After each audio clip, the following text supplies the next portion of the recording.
오늘은 여러분과 함께 오늘 보드에 대한 이야기 함께 공부해 보도록 하겠습니다.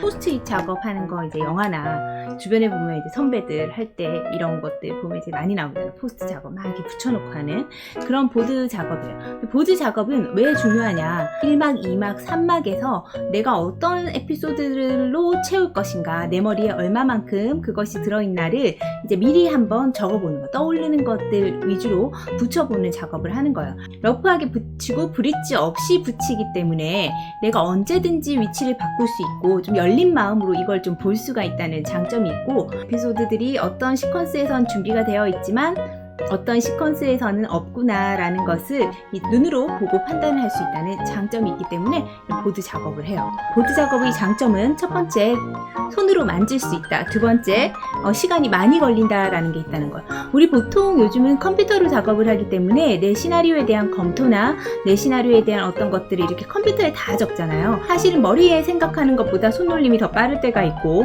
그냥 이제 눈에 이게 두리뭉실하게 넘어갈 수도 있는 그런 부분들이 생기기 때문에 실제 손으로 하나하나 이 씬에 대해서 적어보면서 우리가 조금 더 생각을 다르게 해볼 수 있고 어떤 점이 더 부족한가도 알 수 있다는 장점이 있기 때문에 보드 작업을 한 번씩 해보는 게 좋다라고 이 책에서도 권하고 있어요. 보드 작업은 보통 시나리오가 완성되기 전과 완성된 후에 보드 작업 두 개라고 선생님은 생각하는데요. 첫 번째는 내가 시나리오가 완성되지 않았을 때 뼈대를 잡기 위해서 나의 에피소드들을 점검하기 위한 보드 작업이 있을 수 있고, 두 번째는 내가 시나리오를 썼는데 이게 구조상 맞는가, 재미가 있는가, 지루하진 않는가 등을 검토하는 도구로서의 보드 작업이 있을 수 있겠어요.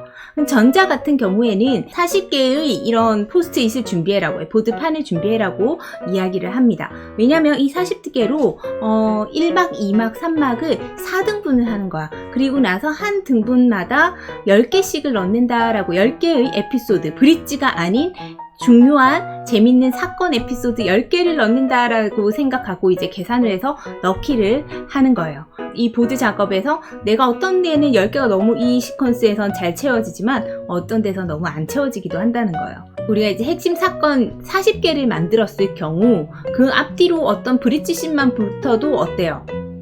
그리고 그 씬을 분할해서 적게 되면 이 포스트잇 한 장이 적은 것을 분할해서 적으면 금방 90개가 채워지잖아. 그렇기 때문에 40개를 넘기지 않도록 해라 라는 게 핵심이에요. 뭐든지 펼쳐놓고 줄여야겠다라는 생각을 할 수도 있지만 핵심을 계속 압축하는 연습을 해야 되기 때문에 가능한 한 내가 정말 핵심적인 것을 떠올리는 연습을 하는 게 좋아요. 그렇게 해서 40개를 해보라고 합니다. 설명을 해볼게요.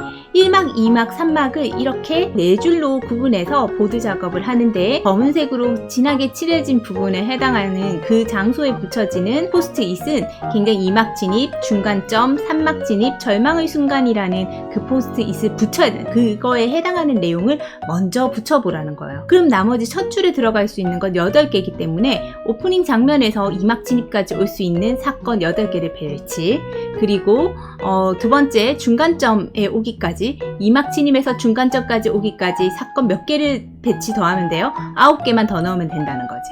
그리고 3막 진입까지 또 2개니까 8개만 더하면 되고 마지막 줄에 10개 해서 40개를 적는 연습을 해야 된다는 거예요. 한 번에 못 쓰니까 생각이 날 때마다 그거에 해당하는 위치에 배치를 하면 되기 때문에 혼란이 덜하고 내 생각이 얼마나 이제 확장될 수 있는지를 이제 보여줄 수 있게끔 이렇게 된다는 거예요.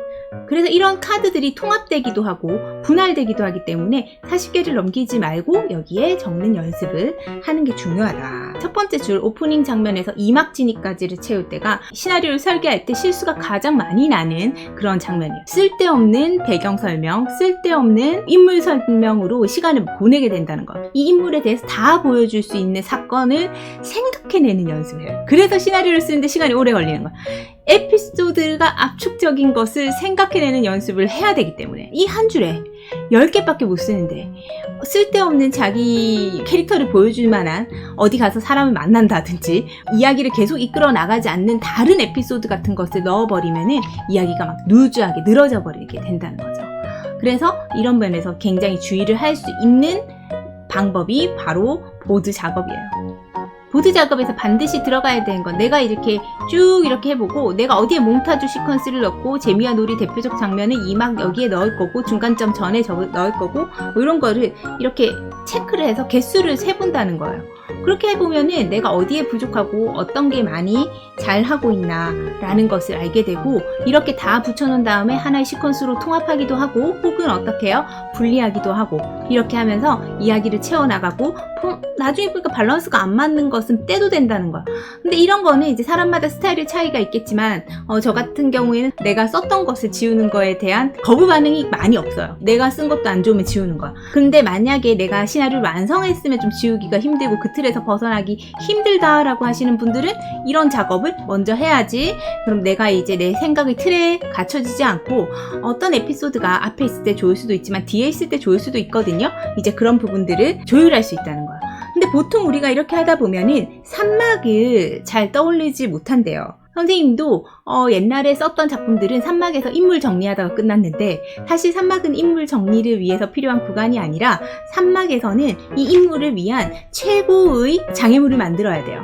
그래서 뭐 영화에서들 보면 다 부수는 장면, 건물 다 부수고 차 다 뒤집어지고 막 그런 심한 추격 장면, 크게 주인공이 다치거나 많이 목숨을 걸고 뭔가 해야 되는 장면들을 산막에 배치하죠. 왜냐면 산막은 원래 인물의 모든 각 인물을 정리하라고 있는 장면이 아니라 가장 큰 허들을 만들어서 주인공이 이거를 해결할 수 있나, 이 영화에서 배운 모든 교훈들을 이 절망의 순간에서 겪은 걸로 깨달은 그 교훈을 여기서 어떻게 해요? 극복할 수 있는 숙제를, 가장 큰 어려운 숙제를 주고 그걸 해결하는가를 보여주는 장면이기 때문에 원래 산막이 가장 빈약할 수 있지만 산막에는 그런 숙제를 찾아서 채우는 걸로 10장을 채워야 된다. 마지막 한 장 정도는 이제 엔딩 이미지니까 그렇게 해서 채우면 사실 10장이라는 게 결코 많은 장수가 아니다라는 것을 우리가 알 수 있다는 거예요. 근데 이 보드 작업을 위해서 색깔 분류를 하기도 한대. 선생님 같은 경우에는 이렇게 여러 가지 색깔의 포스트잇들을 보드 작업을 할 때는 이렇게 준비를 해요.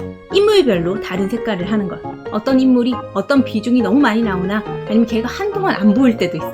장편을 쓰다 보면 한동안 그 인물이 사라질 때가 있는데 사라진 건 아닌가, 이런 거를 이제 계속 체크하면서 이렇게 해볼 수가 있다. 아까 작업을 했을 때 40장을 써라고 했는데 내가 막 에피소드 생각나는 거 다 적었더니 50개예요. 보통은 사람들이 이게 적기 시작하면 더 많아져서 개수가 넘어갈 때가 많대요. 그렇게 많아졌을 때 이것을 어떻게 하면 쳐낼 것인가, 반드시 그것을 줄여서 압축하든지 해서 1000에서 40장으로 줄여라는 얘기를 해요.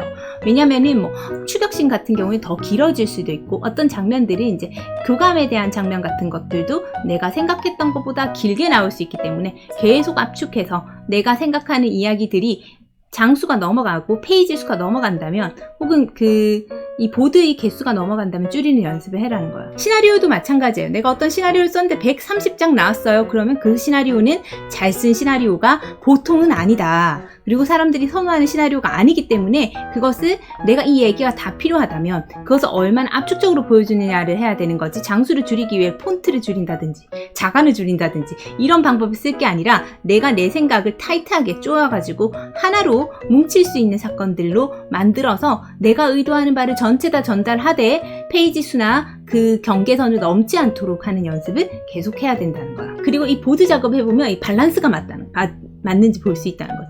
보통 진짜 뒤에 가면 엄청나게 사건이 몰려있든지 어떤 한 부분의 사건이 굉장히 부족한 현상을 우리가 발견할 수 있기 때문에 그런 것들도 보드 작업으로 바로 잡을 수가 있어요. 그게 바로 시나리오를 쓰기 전의 보드 작업이라고 보면 되고, 두 번째로 시나리오가 완성됐어. 어떤 장편 시나리오를 완성했어. 그 후에 하는 보드 작업은 어떤 역할을 하냐면 각 씬별로 시퀀스를 나눠서 하나하나 붙여보기를 하면 어떤 인물이 안 나와도 되는데 계속 나오는 경우도 있고, 내가 이 시퀀스 자체를 내가 이제 손으로 계속 쓰잖아요. 씬 넘버랑 뭐 이렇게 해서 쓰잖아요. 이 시퀀스가 너무 길고 재미가 없을 때가 있어요. 근데 내가 이걸 왜 자꾸 너무 기네? 여기 진짜 내가 쓰면서도 이 시퀀스가 왜 이렇게 씬이 많고 안 끝나지?